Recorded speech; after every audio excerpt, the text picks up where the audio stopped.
Alors on continue nos exercices de révision avec des dérivées. Alors elles ont été données par ordre croissant de difficulté. On va commencer par les fonctions de référence qu'on doit connaître par cœur.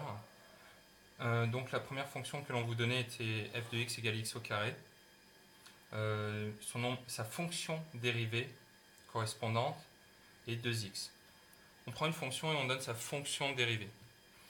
G de x était égal à 1 sur x.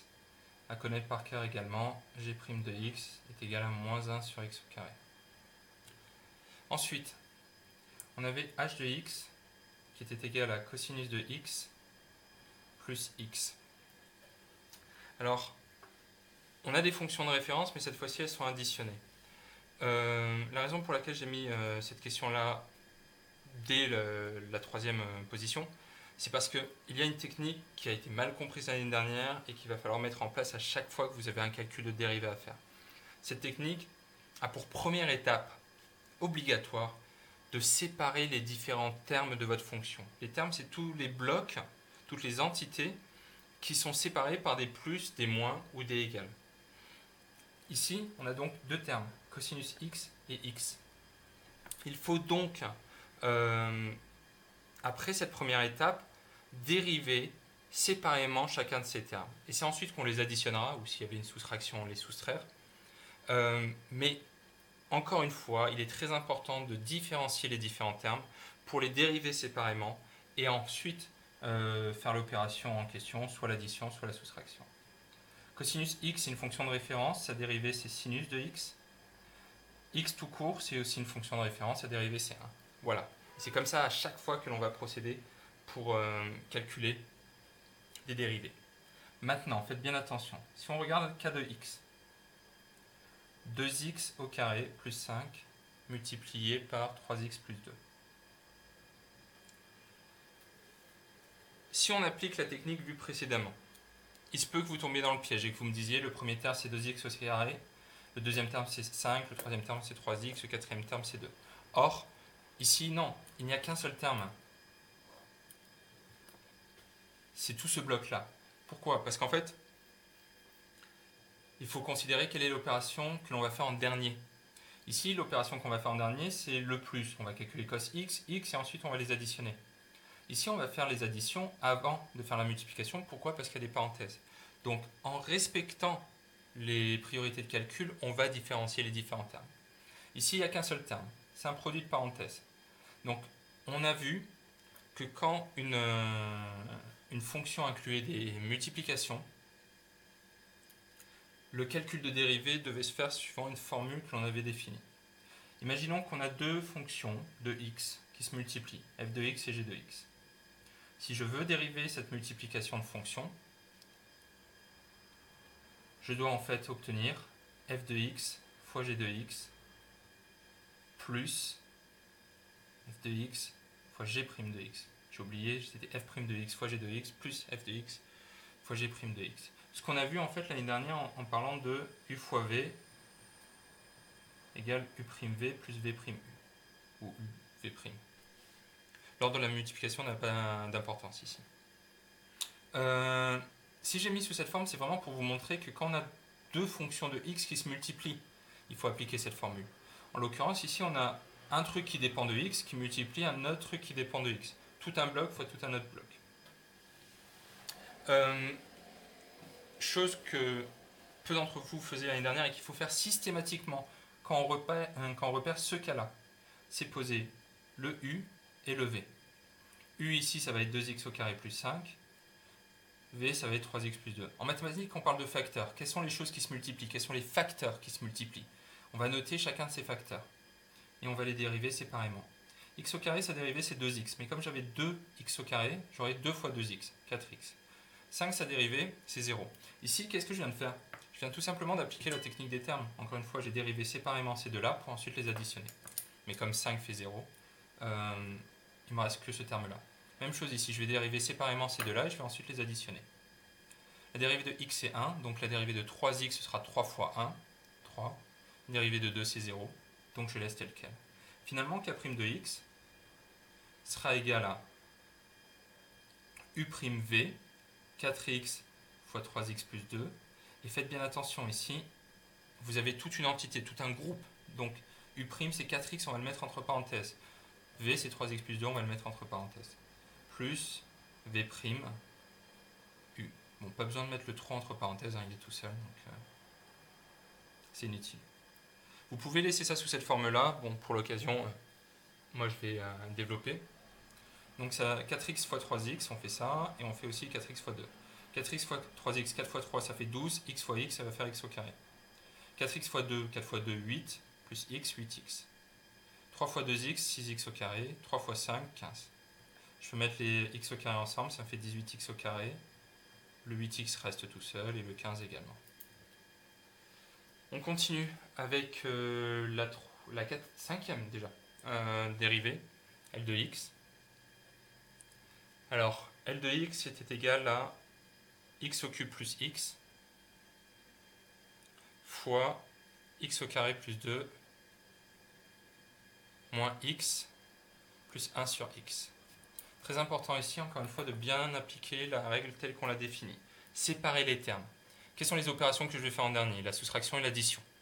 Donc voilà mon premier terme, voilà mon deuxième terme, voilà mon troisième terme. Comme défini tout à l'heure, ce sont bien les groupes qui sont partagés par des moins ou des plus. Je vais donc, encore une fois, dériver tour à tour chacun de ces termes.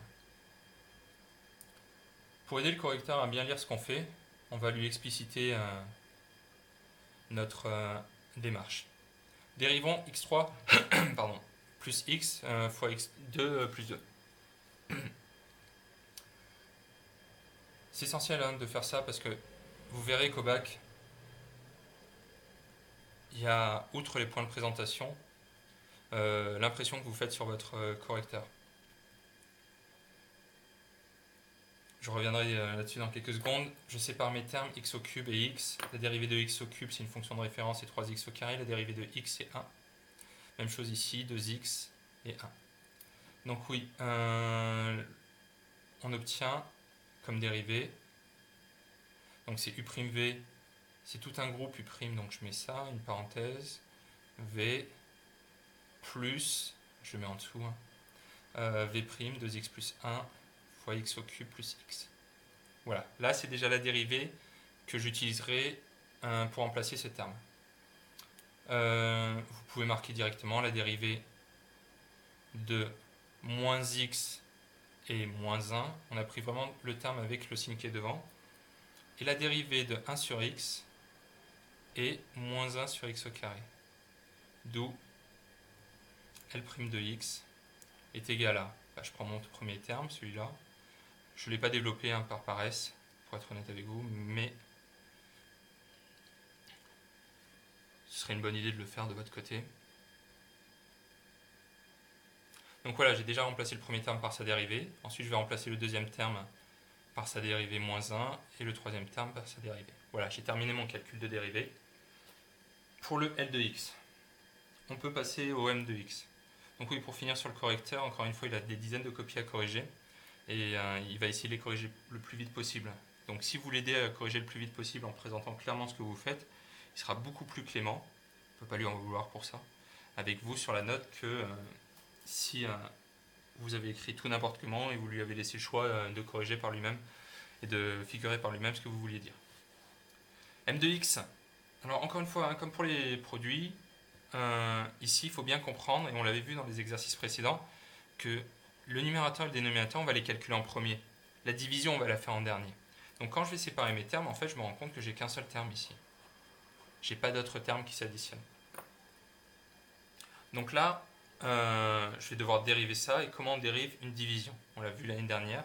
Même concept qu'avec les multiplications, sauf qu'ici, on a vu que lorsqu'on a une division entre deux choses qui dépendent de x, la formule c'est dériver le premier, c'est-à-dire le numérateur, fois le dénominateur qu'on n'a pas dérivé, moins le numérateur cette fois-ci fois le dénominateur dérivé, le tout divisé par le dénominateur au carré. Alors c'est assez simple de s'en souvenir, même si ça n'a pas l'air. Vous apprenez par cœur la formule de la multiplication, et à la place d'un plus, vous mettez un moins. Et vous n'oubliez pas à la fin que le dénominateur il revient mais au carré. Faites bien attention, faites très attention à la chose suivante. On commence toujours le numérateur par la dérivée du numérateur fois le dénominateur. Si vous aviez marqué f de x fois g' de x, ça aurait été faux. Donc, on va faire le calcul. Encore une fois, en prenant bien soin de... Alors, l'année dernière, excusez-moi, hein, on avait marqué ça sous la forme suivante. Vous pouvez retenir à partir du moment où vous avez compris pourquoi je mettais ça sous cette forme-là, juste pour vous dire que c'est un truc qui dépend de x sur un autre truc qui dépend de x. Ici, j'ai omis le fait que ce soit des x, que c'est des fonctions qui dépendent de x. C'est intéressant de le présenter comme ça parce que c'est plus facile à retenir. U sur v, la dérivée c'est u'v moins v'u sur v carré, vous verrez. Beaucoup plus facile à retenir qu'avec les f et les g, avec les parenthèses de x. Bref, fin de la parenthèse. On va donner on va utiliser la même méthode, c'est-à-dire vraiment détaillée. C'est pour votre bien, vous allez voir, vous perdez peut-être quelques secondes à le faire, mais au final vous êtes quasiment sûr d'avoir juste. U', j'ai deux termes, j'ai dérive séparément, x à dérivée c'est 1, donc 3x ça va faire 3 fois 1, 3, la dérivée de 6 ça fait 0, v' ça fait 1. Donc finalement, la fonction qui s'appelait m de x, sa dérivée ça va être m' avec u'v, 3 fois x moins 5, moins v'u, 1 fois 3x plus 6. Bon, je mets le 1 fois 3x plus 6, mais 1 fois n'importe quoi, c'est le nombre lui-même, enfin la chose elle-même. Donc on aurait pu s'en passer. Divisé par v au carré. V il est là, je mets x moins 5, et à chaque fois, n'oubliez pas s'il vous plaît de mettre des parenthèses. On peut développer, on peut réduire. Juste une chose, on l'a vu dans l'étude des signes, et je vous l'ai dit à maintes reprises l'année dernière, développez si vous voulez le numérateur, par contre laissez le dénominateur tel qu'il est, parce qu'on sait que n'importe quoi au carré est toujours positif. Et ça va vraiment nous aider pour l'étude de signes. On continue avec le 7. Le 7 correspondait à peut-être ce que vous aviez de plus compliqué à résoudre, en tout cas à dériver. X plus 1 sur x moins 2 plus x plus 5 fois x plus 3 moins 1 sur x au carré. Encore une fois, qu'est-ce que l'on fait? Première étape, on départage les termes. Je vois un plus ici, je vois un moins. Et je vois bien que ça différencie bien mes différents blocs en opérations que je vais faire en dernier. Quels sont mes termes? Ce sont ces trois-là. Et ben, je détaille et je dis dérivons x plus 1 sur x moins 2. C'est une fraction, je pose u égale x plus 1, v égale x moins 2, u' ça va faire 1, v' ça va faire 1. D'où la dérivée sera, alors u' fois v, donc 1 fois x moins 2, fois v' fois u, alors moins v' fois u, pardon, 1 plus x plus 1 sur v au carré, x moins 2 au carré, j'ai pris x moins 2, j'ai mis au carré. On peut simplifier là, 1 fois x moins 2, ça fait x moins 2, j'ai développé donc je peux enlever les parenthèses, moins x, moins 1, attention, vous avez moins 1 fois plus 1, donc ça fait moins 1, le tout sur x moins 2 au carré. X moins x ça fait 0, moins 2 moins 1 ça fait moins 3, donc voilà ce que j'obtiens, moins 3 sur x moins 2 au carré. Je n'ai pas terminé, attention, hein. J'ai juste dérivé celui-là, maintenant il faut que je dérive les autres. Dérivons x plus 5 fois x plus 3. Encore une fois, u est égal à x plus 5, v est égal à x plus 3, u' fera 1, v' fera 1. On obtient, alors la dérivée ça va être u' fois v, 1 fois x plus 3, bon bah je marque x plus 3, plus 1 fois x plus 5. Encore une fois j'ai développé très vite, hein, ça nous donne le résultat sans parenthèse, mais mettez les parenthèses si vous ne comprenez pas, ça fait x plus 6, 2x plus 8. Maintenant il ne nous reste plus qu'à dériver moins 1 sur x au carré. Et on peut avoir appris par cœur cette dérivée, ou sinon on peut faire la chose suivante. On connaît la dérivée de xn. On sait que c'est n fois xn moins 1. Or ici, on va oublier le moins pour l'instant. Le 1 sur x carré, c'est la même chose que x puissance moins 2. Référez-vous à votre cours de collège pour ça.